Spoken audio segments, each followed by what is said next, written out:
যুগে যুগে অনেক জালেম ছিল, কেউ জমিনে টিকতে পারে নাই। না পারছে?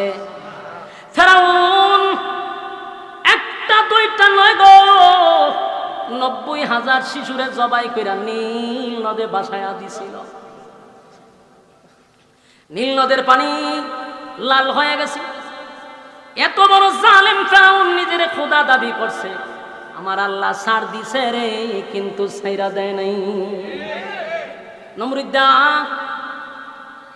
বেটাগিরি কম করে নাই, নিজের খোদা দাবি করছে, আল্লাহর সঙ্গে যুদ্ধ ঘোষণা করছে, তীর মারছে। আল্লাহ কয় ফেরেশতারা রে, নমরুদ্দা দিয়ে আমারে মারার জন্য তীর মারছে। ফেরেশতারা কয় আল্লাহ কি করতাম? কয় একটু তীরের মধ্যে রক্ত লাগাইয়া দে। দিল রক্ত লাগাইয়া, যখন তীরটা আবার নমরুদের কাছে ফিরে আসছে, নমরুদ কয় দেখছত নি আল্লাহ মাইরা ফলাইছি। নাউজুবিল্লাহ। কয় দেখ তীরের মধ্যে রক্ত লাগাইয়া দিছে। এবার খুশিতে ডিজে গানের আয়োজন শুরু করছে, ডান্স লো বাগলো ডান্স খুশিতে। কয় আল্লাহ মাইরা লাইছি। নাউজুবিল্লাহ। আল্লাহ কয় তোরে খুশি হওয়ার লাগে আমি রক্ত লাগাইছি, তুই নাচতে থাক। নাচ ইচ্ছা মতো, যেরকম ঠিক নেই। হ্যাঁ সৈরাচার, নাচতে থাক। আল্লাহ ওই সময় বলছে নাচ, কিন্তু ও চিরেই আমি তোরে পাকড়াও করব। কথা কয় না দি? কম না জানাচ্ছি দি? কথা কয় না দি? বাংলাদেশে নর্তকী নাচাইলে অনুমোদন লাগছে না, কিন্তু কোরআনের তাফসীর করতে অনুমোদন লাগছে। আমি জানি কি পরিমাণ পরিশ্রম হয়েছে। আমি আমার মাদ্রাসার মাহফিল করতে গিয়া থানার সামনে আমি গৈরা গৈরা খাচ্ছি, গৈরা থানার সামনে আমি চিৎকার দিয়া খাচ্ছি। ভিডিও যদি মানুষের কাছে যায়, আমার এলাকার মানুষ সাক্ষী, থানার সামনে আমি গৈরেছি আর খাচ্ছি, চিৎকার দিছি। কারণ তখন কিছু পাতি নেতাগুলি প্রশাসনের কাছে বলছে সে জামাত শিবির করে, এর যদি আপনি অনুমতি দেন রক্তপাত হলে আমরা দায়ভার নিব না। তখনকার মন্ত্রী, আমাদের এলাকার মন্ত্রী ছিল, তার পিএসএসপি রে ফোন দিয়া কয় সে জামাত শিবির করে, যদি রক্তপাত হয় আমরা দায়িত্ব নিব না। কি পরিমাণ নির্যাতিত নিপীড়িত আমি থানার সামনে খাচ্ছি সেদিন। আর বলছিলাম আমি আশরাফির শরীরে যদি এক ফোঁটা রক্ত থাকে মাহফিল করাবো ইনশাআল্লাহ। কিন্তু আল্লাহ এমনভাবে খান্দন আল্লাহ কবুল করছে, 1 সপ্তাহের ভিতরে আবার মাহফিল হয়ে গেছে। সমস্ত বাধার পরে মাদ্রাসাও হয়েছে। মাদ্রাসা আর বলছিল ইট কুলে কুলে নিয়ে যাবে। বক্তব্য এখনো তাদের বক্তব্যগুলি আমি রাখছি। বলছিল একটা ইট কুলে আমার মাদ্রাসা নিয়ে যাবে, আমার ফিডের চামড়া রাখবে না। গ্রামগঞ্জে তারা মিছিল করছে, আশরাফির চামড়া তুলে দিব আমরা। কি পরিমাণ নির্যাতিত! একটা সপ্তাহ ঘর থেকে বেরোতে পারছি না, লাঠি সুটা নিয়ে তারা বাজারে বসা ছিল। আমার এলাকার কথা বলতেছি। তারপরে মুখ খুলতে পারছি না, কারণ জায়গায় জায়গায় ফাতি নেতা, আওয়ামী লীগের নেতাগুলি বসা ছিল। আমার টের দিত, সেই জায়গার থেকে তো আমি উঠে আইছি। সব কথা তখন বলতে পারি নাই, নির্যাতিত ছিলাম। কারণ তখন বলতে গেলে মাদ্রাসা হইতো না। আজকে অনেক বায়েরা কিবুট মুজাহিদ আমার বিরুদ্ধে লেখার বলে কি করছেন, আমি যদি তখনই বলতে যাইতাম মাদ্রাসা হইতো না। আজকে আমি বিশাল এরিয়া নিয়ে মাদ্রাসা করার আল্লাহ সুযোগ করে দিছে। তখন আমি কাজ করছিলাম, কথা কইছি কম, নির্যাতন সহ্য করছি। যুবক ভাইয়েরা এই জায়গার থেকে উঠতেছি, নির্যাতন কত প্রকার কি শুধু আমারে গ্রেপ্তার করছে না, খালি এতটুকু। এখানে আমি চুপ ছিলাম, আমি মাজলুম ছিলাম, কথা বলতে পারি। তখনকার কিছু জোড়াওয়ালাদের পাওয়ার ছিল বেশি। এই জোড়াওয়ালারা প্রকাশ্যে বলছে আমরা সরকার পক্ষের লোক, এইভাবে বলছে এরা বক্তব্য। কিছুদিন যদি বিশ্বাস না হয় আমি আবার এগুলো আপলোড দিতে পারি, সবগুলা রাখছি। এরা যেইভাবে আমার উপরে নির্যাতন করছে, থানায় থানায় আমি ভিক্ষুকের মতো কাগজ নিয়ে ঘুরছি যে স্যার আমি এখানে নর্তকী নাচাইব না, একটা আলেম আমাদের একটা মাহফিল করে। ভিক্ষুকের মতো হাঁটছি। 50টা বছর হলো স্বাধীন হয়েছে, কোনো হক্কানি কওমি আলেম আমার এলাকায় ঢুকতে পারে নাই। এই রেকর্ড আল্লাহ আমারে দিয়ে ভাঙাইছে, আমি নিছি, আল্লাহ আমারে দিয়ে নেওয়াইছে। তা আমি এগুলো ফিজ করে আইছি। সম্মানিত শুধু তো যেটা বলতেছিলাম যে মাহফিল করতে গেলে অনুমোদন লাগতো, নর্তকী নাচাইতে অনুমোদন লাগতো না আগে। সম্মানিত শুধু আবার আসুন, যে কথা বলতেছিলাম, ফেরাউনকে আল্লাহ ছাড় দিছে, ছাইরা দিছে না। নমরুদ্দারে ছাড় দিছে, ছাইরা দিছে না। নমরুদ্দার নাচছে, রক্ত দেখছে তীরের মধ্যে, এরপরে হ্যাঁ লঙ্গি ডান্স দিছে। আল্লাহ হয় তোরে নাচবার লেগে আমি লাগাই দিছি, নাচতে থাক, তুই কতক্ষণ নাচতে থাক দেখে। শেষে ধরছিনি কথা না, কেমনে ধরছে? জুতা দিয়া। হ্যাঁ কি দিয়া? জুতা। জুতা লেংরা একটা প্রতিবন্ধী বুঝিনি, এটা কোনো কামের না। এই প্রতিবন্ধী একটা মশা ছিল, কোনো খামো লাগে না, আল্লাহ হয়তো এখন কোনো খামেরই না, তেরে এই খামটা করাই দিই। এর নমরুদ্দার বম্পাস্টিক মার্কা না খাইয়া ঢুকাই দিছে। এ সুন্দর মতে মগজ গিয়া বইছে, বইয়া আবার জিব্রাইলের সঙ্গে তার একটা সিস্টেম করে দিছে। আল্লাহ জিব্রাইলের ফোন নাম্বার রাখ, যে কোনো সময় তারা ফোন দিবে। জিব্রাইলেও হয়ে গেছে যে আপনার দায়িত্ব হইলো এখানে বসে থাকেন, আর মাঝে মধ্যে 1-2টা ইনসুলিন দিবে, আর কোনো সমস্যা হলে আমার ফোন দিবে। জিব্রাইলের নাম্বার রেখা বা জিব্রাইল চলে গেল, আর এই প্রতিবন্ধী মশা হত্যান পরে পরে নমরুদ্দার একটা সুই ঢুকায়। যখন সুইটা ঢুকায় নমরুদ্দার 3টা নাচ দেব, গরুরটা নাচে আর ইতে থাকে। আল্লাহ ভাই আগে নাচছিলে লঙ্গি ডান্স, এখন কি নাচ দেয়, নাচতে থাক। যখন নাচ শুরু করছে অবস্থা তো খুব খারাপ, আপনি বুঝুননি মগজ একটা কামড় দিলে কিরম লাগবে, সর্বনাশ সর্বনাশ। এটা যে সুই ঢুকায় আবার ওই প্রতিবন্ধী মশাগুলা যারা একটু প্রতিবন্ধীটা বেরিয়ে একটু বিতলাটা হয় বেশি, কথা ঠিক নেই। এক তো প্রতিবন্ধী মশা কতক্ষণ ভরে ভরে দিতে পারো, জিব্রাইল কয় এত গণ না, একটু আস্তে আস্তে কর। তুই যেভাবে মারা শুরু করছ হেতে তো একবার নাইসই থাকবো, কিছু নাইস দেখ, কিছু নীরব থাকতে দেখ। তখন এই আস্তে আস্তে একটা সুইটা ঢুকায় আবার বাইরে করে, তখন এত তাফায় তাফাইতে তাফাইতে হাতে উঠে ব্যথা। একজন লোক রাখছে কর্মচারী, তুই তোর কাজ কিতা, তোর কাজ হইলে খালি আমারে তাফা দিবি। তখন তাফা দিল, দুঃখ পায়, লাড়িতে বাড়ি দিল, দুঃখ পায়। তখন হঠাৎ করে একদিন হে ব্যথা সহ্য না করতে পেরে জুতাটা মারছে বাড়ি, হ্যাঁ নিজের জুতা দিয়ে মারি মারছে, মাইরা দে এটা ছেড়ে দিছে, খুব আরামও হয়েছে। জিব্রাইল সাথে সাথে ফোন করে কইল যে এখন যে জুতাটা বাড়ি দিছে, এইরকম জুতাটা বাড়ি দিলে সাথে সাথে আপনি ছেড়ে দিবেন। তখন মজা করে ঠিক আছে স্যার, এই কাজই করতে হইব। তখন হ্যাঁ একজন চাকরি দিছে যে হুন আর মন্য কিছু তো বাড়ি দেওয়ার দরকার নাই, এটা তো বাড়ি দিলে খুব আরাম লাগে।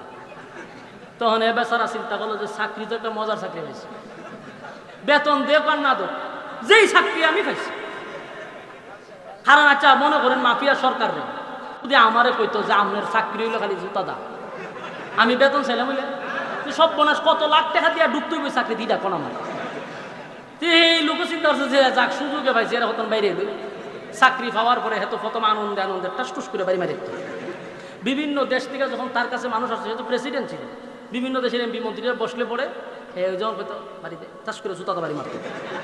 তো বিভিন্ন দেশের কূটনীতিকরা কয় সব বোনাস এত বড় নির্লজ্জ বেহায়া, এর এদিকে কর্মচারী জুতাদা পিঠা, এর সাথে কি এর বৈঠক, হ্যাঁ মানুষ যেত। এই জুতার বাড়ি চাকরি অনেকদিন করার পরে এখন ও বিরক্ত হয়ে গেছে, কত বাইরে বেচারা বাথরুম করতে না, অর্ধেক বাথরুম তো বাড়ি দিয়ে আবার বাথরুম ভরণ লাগে, খাইতে গেলে অর্ধেক বাড়ি দিয়ে আবার খাইতে গেলে এখন বিরক্ত না, এমন বিরক্ত যে সব বোনা স্বতন্ত্র খুব শখে আমি চাকরি নিলাম রে, এখন তো ঠিক মতো 1 মিনিটের বেশি বাথরুমও করতে পারি না, এরে বাইরেও কোন সময় বাথরুম করবো কোন সময় পড়ছে মহামসিবত। শেষে কয়েছে আমি তো এমন শেষ চাকরি ছাইরা দিল আমার মারি লিব, আর চাকরি ছাইরা দিলেও মারবো, চাকরি করলো আমার ইটা করতো আমি মেরে যাবো। তো এর একদিন আমার একদিন যা করে আল্লাহ, একদিন সিদ্ধান্ত নিয়েছে জুতা তার বাড়িতাম। একদিন বিরক্ত একটা মুগুর লইছে, মুগুর বুঝুননি, মুগুর লইছে ইচ্ছা মতো লইয়া দাঁড়ে বই রয়েছে। তো এ কয় রে বাড়ি মার, যে কইছে বাড়ি মার, জুতাটা তো মুগুরটা লইয়া যৎকান শৈল শক্তি আছে না, একটা বাড়ি মারছে। বাড়ি মারার পরে মাথা 2 ভাগ হয়ে গেছে, মশা ছায়া দিয়ে উপরে ছাদ নাই। মশা চিন্তা করছে যে এরকম নোংরা পরিবেশে তো আমার থাকার কথা না। জিব্রাইলে ফোন দেখো স্যার এটা কিতা করেন, বলে তোর চাকরি শেষ। লেঙ্গা মশা চলে গেল, নমরুদ্দা শেষ। বলুন তো দেখি আল্লাহ সার দিছে ছেড়ে দিছে? এমন সাইজ করছে জুতা দা, কথাখন ঠিক নেই। 45 মিনিটের ভিতরে যদি আফা না যাইতো তাহলে নমরুদের থেকেও বেশি হইতো। নমরুদের দেখাইছে একটার বাড়ি 18 কোটি মানুষের বাড়ি খাইতো, ঠিক কিনা বলে? তো কপাল আবার অত বালা কইয়ান না, এই বাড়ি আল্লাহ কপাল দেখো রাখতে পারে। নমরুদ দ্বারা শেষ করছে। আল্লাহ কয় নাচতে থাক, যারা নাচছে আর আল্লাহ নাচতে থাক।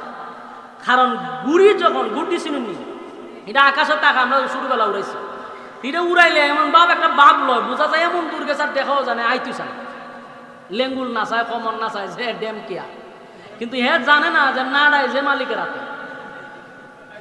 ঠিক আল্লাহ মানুষকে সার দে, সার ভাইয়া হে এমন ভাবে নাচা শুরু করে, কিন্তু একটা সময় টান মারে, তখন বুঝতে পারে সব নাচ গলা দিরসি বাধা, ঠিক কিনা?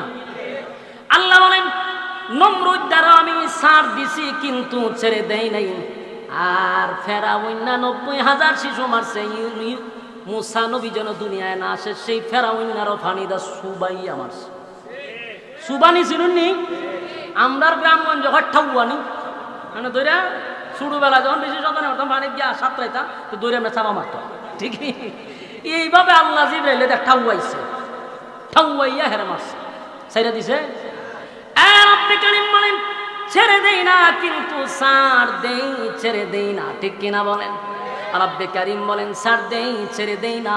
এবার নমরুদ্দারও সাইজ করলো, ফেরাউন্নারও সাইজ করলাম, জালেম শাসক যেই মুহূর্তে যখন শুরু করলো গর্ত খনন করা, গর্ত খনন শেষ, এবার গর্তের ভিতরে দাও দাও করে আগুন জ্বালায়া দিল। এবার জালেম শাসকের কথা হলো এই গর্তের ভিতরে যারা কালেমা পড়ছে তাদেরকে আগুনের মধ্যে নিক্ষেপ করো, নাউযুবিল্লাহ। যুবক ভাইরা, হৃদয় বিদারক ঘটনা, যেই ঘটনা আল্লাহ সূরা বুরুজের ভিতরে ঢুকাইয়া নির্যাতিত মুসলমানদেরকে আল্লাহ সান্ত্বনা দিছিল। সাহাবায়ে কেরামদেরকে এই ঘটনা শোনাইয়া শোনাইয়া তাদের ঈমানটা আল্লাহ তাজা করে দিছিল। যুবক ভাইরা, এই জালেম শাসক মুসলমানরা ঈমান আনার কারণে, এক আল্লাহর উপরে ঈমান আনার কারণে তাদেরকে ধরে ধরে ধরে ধরে আগুনের মধ্যে নিক্ষেপ করে। আন্নারি যাতিল ওয়াকুদ, গর্তের ভিতরে দাও দাও করে আগুন জ্বলছিল। ওই যে জালেম শাসক গর্তের ভিতরে আগুন ধরাইয়া দিছিল। এরপরে একজন একজন করে ইমানদারকে আগুনের মধ্যে নিক্ষেপ করতে লাগলো। ইযহুব মা'আদাইহা কুউদ, এবং গর্তের কিনারায় বেঈমানরা বসেছিল। গর্তের কিনারায় কারা বসেছিল? বেঈমানরা গর্তের কিনারায় বসে বসে তারা আনন্দ ফুর্তি করছিল। যুবক ভাইরা রে, বাংলাদেশের আয়নাগরের কাহিনী অনেকেই জানছি। আয়নাগরের যারা আছে তারা বলতো আমরা প্রতিদিন শুধু মানুষের চিৎকার শুনছি, মানুষের কান্নার আওয়াজ শুনছি, মানুষের আর্তনাদ শুনছি, জোরে জোরে মানুষ চিৎকার দিত। এর পাশে কিছু সরকারের দালালগুলি বৈশা বৈশা মদ্যপান করত। ঠিক তেমনি ভাবে জালেম শাসক যখন গর্তের ভিতরে আগুন ঢুকায়া দিল, ইমানদারকে আগুনের মধ্যে নিক্ষেপ করলো। গর্তের কিনারায় বসে বসে তখনকার জালেম শাসকের লোকেরা মদ্যপান করে আনন্দ উল্লাস করছিল। আল্লাহ রাব্বুল আলামিন সেই কথাগুলি সূরা বুরুজের মধ্যে আল্লাহ জানায়া দিলেন, সাহাবায়ে কেরামদেরকে সান্ত্বনা দিলেন। ওহুম আলা মা ইয়াফআলুনা বিল মুমিনিনা শুহুদ, ইমানদারের সাথে যা কিছু হয়েছিল তারা কিন্তু বৈশা বৈশা তার নিজের চোখকে দেখছিল। আল্লাহ রাব্বুল আলামিন সেই সময়টাতে এমন ভয়াবহ পরিস্থিতি, যুবক ভাইরা, যখন মানুষ ঈমান আনছে তাদেরকে গর্তে ফালাইতে লাগলো। হাজার হাজার মানুষ ঈমান আনার কারণে তাদেরকে গর্তে আগুন দিয়া পোড়াইয়া দিল জালেম শাসক। সবাইকে পোড়াইয়া যখন শেষ হয়ে গেল, একটা পর্যায়ে একটা মহিলা বাকি ছিল। মহিলাটার কোলের মধ্যে দুধের একটা শিশু ছিল। এবার দুধের শিশুটার দিকে তাকাইয়া মহিলাটা চিন্তায় পড়ে গেল, আমি কি আগুনে ঝাঁপ দিব না আগুনে ঝাঁপ দিব না, এইটা চিন্তার মধ্যে পড়ে গেছে।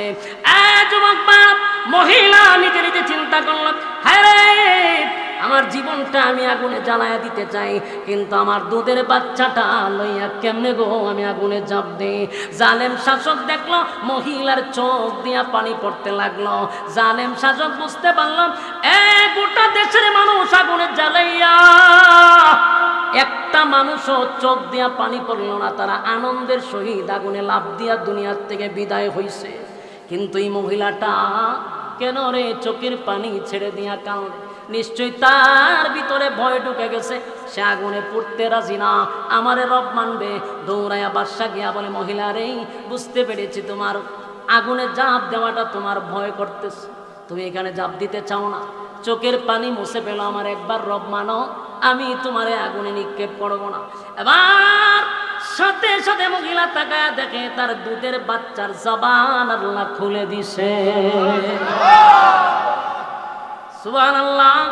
রব্বে কারীম, দুধের বাচ্চা, শিশু বাচ্চা কথা বলতে পারে না, দুধের বাচ্চাটা তার জবান থেকে আল্লাহ জবান খুলে দিল। দুধের বাচ্চা বলে, মাগো, এই শয়তানের কথা শুনবা না, এই আগুনটা দেখতে ভয়ঙ্কর, আগুনে ঝাঁপ দিতে দেরি, আল্লাহর তরি জান্নাতে যাইতে দেরি নাই। ছোট বাচ্চার জবান থেকে কথা শুনিয়া এই মহিলার ইমানি জজবা বেড়ে গেছে। আবার ছোট বাচ্চারা বলে মা গো, ও মা, চিন্তার কোনো কারণ নেই। মাগো আমার আপনি সর্বপ্রথম আগুনে ফালা, আমার পরে আপনি জাপ দিবেন। মা বাচ্চাটারে আগুনে জাপ দিতে দিলি, বাচ্চাটা আগুনে পড়ো বলতেছে মা তাড়াতাড়ি লেট করবেন না। সুবহানাল্লাহ। মহিলা একটা সেকেন্ড দেরি করলো না, সাথে সাথে আগুনে জাপ দিয়া পড়ে গেল।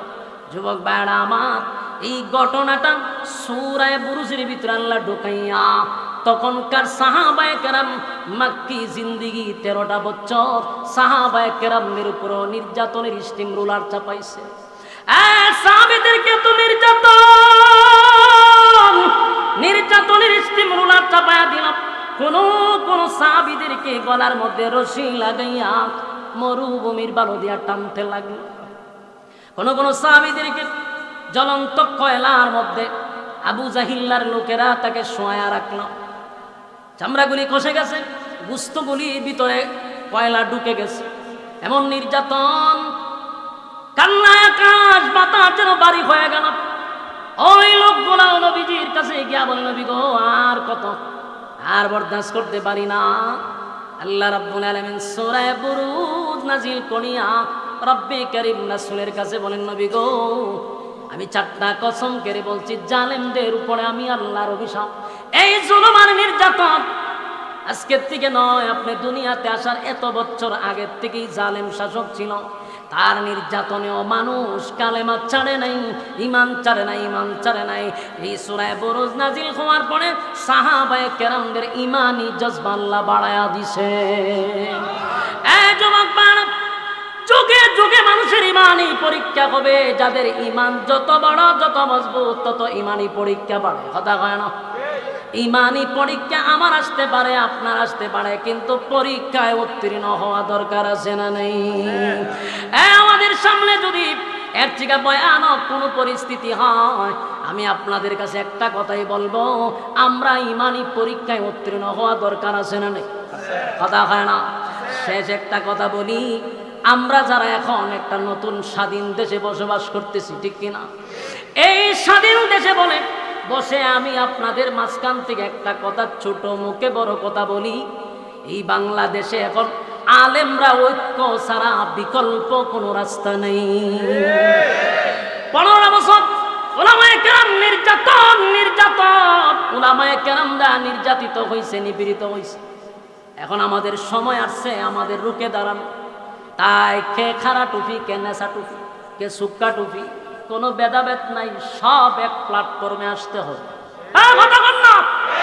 এক প্ল্যাটফর্মে আসতে হবে। কে কোন দল করেন দেখার সুযোগ নাই। সমস্ত আলেম উলামারা এক প্ল্যাটফর্মে যদি আমরা হুজুররা ঠিক হয়ে যায়, খোদার কসম বাংলাদেশে আলেমদের উপরে কথা বলার সাহস কেউ পাবে না। এখনো যদি আমরা ঐক্য না হতে পারি, তাহলে কিন্তু এর খেসারত দিতে হবে ইনশাআল্লাহ। এই জন্য ঐক্যের মধ্যে যেন কেউ ফাটল না ধরায়। আজকে অনেক আলেমরা দেখতেছি, বিজ্ঞ আলেম পুশ করতেছে, অমুক দলের তাকে আমরা মানব না, অমুক দলের অশিক্ষিতকে মানব না। তুমি নিজে নেতা হও, তুমি মানবা না, এই ঐক্যের মধ্যে ফাটল সৃষ্টি করা হচ্ছে। হিংসা বিদ্বেষ ভিতর থেকে সরাইতে হবে। দিনের স্বার্থে আমরা স্যাক্রিফাইস করতে হবে। আপনি আমার সাথে একটা দ্বন্দ্ব থাকতে পারে, আপনার মতের সাথে আমার মতের মিল না হইতে পারে, কিন্তু ইসলামের স্বার্থে, দিনের স্বার্থে আমরা এক, ঠিক কিনা বলেন? আমার সাথে আমার ওয়াজ আপনার ভালো নাও লাগতে পারে, আমার আপনার পছন্দ নাও হইতে পারে, কিন্তু সোশ্যাল মিডিয়াতে আপনার বিরুদ্ধে আমি লেখালেখি এই জন্য করবো না, কারণ সোশ্যাল মিডিয়াতে রামবামরা থাকে, আমার দুশ্মন থাকে, ইসলামের দুশ্মন থাকে, তারা যেন সুযোগ না নিতে পারে এই ব্যবস্থাটুকু আমরা করে দিব না। পারবো তো ইনশাআল্লাহ।